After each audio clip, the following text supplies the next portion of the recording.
La musique qui résonne pendant les journées du grand reportage est celle d'un hymne aux femmes.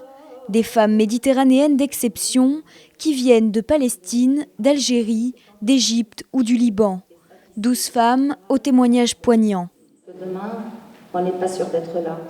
Et malheureusement, il ne faut pas des guerres pour que les gens se rendent compte qu'il y a quelque chose qui s'appelle carpe diem.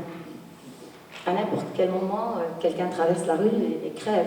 Pourquoi on a besoin de la mort? Pour être authentique et plein d'amour. Elles ont été le porte-parole, les porte-paroles finalement de toutes ces femmes qui vivent dans les pays du bassin méditerranéen, ces femmes qui parfois ne peuvent pas prendre la parole. Ces témoignages prennent un sens tout particulier dans le contexte du printemps arabe. Je crois qu'à travers ces révolutions, puisque on réclame le droit d'exister, les femmes réclament le droit d'exister aussi. Ces journalistes étaient sur place pendant les révolutions. Elles racontent leur travail, les risques auxquels elles ont fait face. Le jour de l'ouverture du procès de Moubarak à l'académie de police aussi, j'étais attaquée encore une fois, cette fois-ci non pas par les policiers mais par les partisans de Moubarak. Car ces femmes n'hésitent pas à prendre des risques et à affronter les interdits. Patricia Gatacheka et Touria Adraoui chantent le malroum et des polyphonies corses habituellement réservées aux hommes.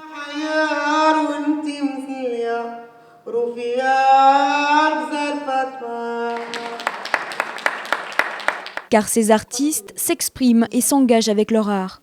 Mon devoir est fait avec mon outil qui est le 7e art. Donc c'est déjà beaucoup. Pour moi, vivre en Palestine, dans des moments si durs, vivre chaque jour sous l'occupation, ça, c'est un combat. Moi, mon arme, c'est ma caméra. Boutina Kanaan Khoury a osé affronter la question des Palestiniennes prisonnières en Israël. Angélique Kourounis, elle, a réalisé un reportage sur la lutte armée en Grèce. Comment elle est née, comment elle ressurgit.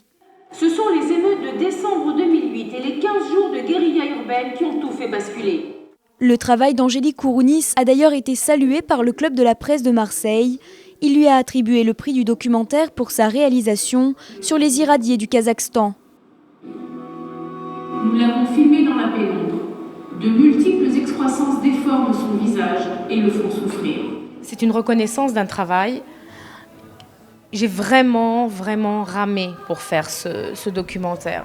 C'est pas évident à filmer. C'est pas naturel de témoigner devant une caméra. C'est pas naturel de montrer sa déformation. C'est pas naturel qu'une caméra rentre dans une maison et filme tout ce qui est de l'ordre de l'intimité. Les journalistes du Club de la presse marseillais saluent des reporters pour cette 4e édition du prix de la parole libre. Ils rendent hommage aux journalistes tombés pour la liberté. C'est pour eux et pour tous les autres, évidemment, tous les journalistes à qui il arrive des malheurs et des pépins pendant l'exercice de leur métier, que nous consacrerions ce prix.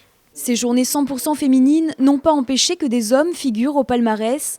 Hayati Bazarslan et Olivier Jourdan-Rouleau ont notamment été primés. Mais le prix des jeunes espoirs est revenu à des femmes, des petites filles cette fois, 7 écolières qui ont réalisé un journal ensemble. Bonjour, je m'appelle Karima, j'ai parlé de l'histoire de Magellan. Car un jour peut-être, celles qui sont aujourd'hui sur cette scène seront demain avec les autres sur le terrain.